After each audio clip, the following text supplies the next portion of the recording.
My boss humiliated me in front of the whole office, so I made him beg for his job. I worked at a mid-sized marketing firm for 5 years. I wasn't flashy, but I was reliable. I handled big accounts, managed deadlines, and picked up slack when others dropped the ball. I wasn't gunning for the spotlight, but my boss, Derek, was obsessed with it. Derek was the kind of guy who strutted into meetings 10 minutes late just to make an entrance. He thrived on belittling people in front of others to keep them on their toes. His favorites were sarcastic quips like, "Did you actually go to college for this?" Or, "Wow, groundbreaking idea. You want a gold star?" He always framed it as banter, but everyone hated it. One Monday morning, he crossed the line with me. We were presenting quarterly results to the whole office, executives, managers, interns, and everyone. I had spent weeks preparing the deck. When I started going over numbers, Derek interrupted me mid-sentence, smirking. "Sorry, everyone," he said loudly. "I forgot to mention, if this presentation puts you to sleep, don't blame me. Some people just don't have stage presence." The room chuckled awkwardly. My face burned. I tried to keep going, but he cut in again. "God, OP, could you sound any less confident? Maybe next time we'll let someone with actual charisma take the lead." This time, the laughter was louder. People looked at me with pity. I swallowed my words, forced myself through the rest, and sat down shaking. That night,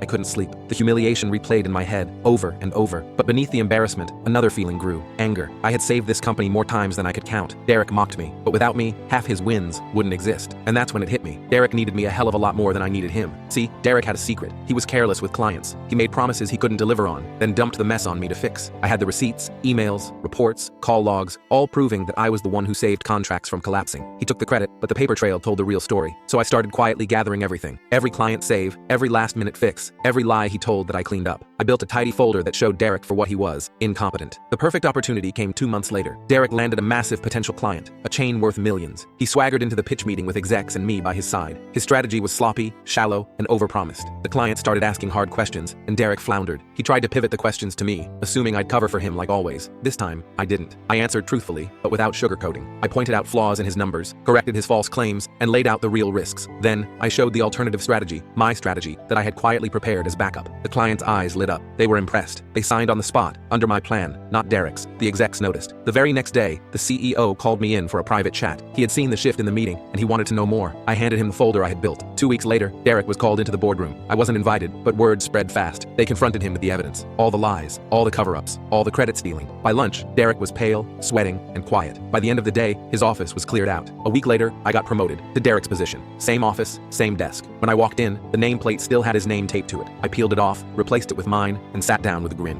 And then, get this, 2 months later, Derek showed up again. He came to me, asking if there was any chance I'd put in a good word for him at a smaller client branch we occasionally partnered with. He actually said the words, "I need this job. Please, just help me out, man." I leaned back in my chair, remembering how he had sneered at me in front of everyone, how he had turned my hard work into his punchline, how he had laughed while I stood there, humiliated. And then I said, "Sorry, Derek, I don't believe you have the stage presence for the role." His face went white. He stammered, tried to laugh it off, then realized I wasn't joking. He left without another word.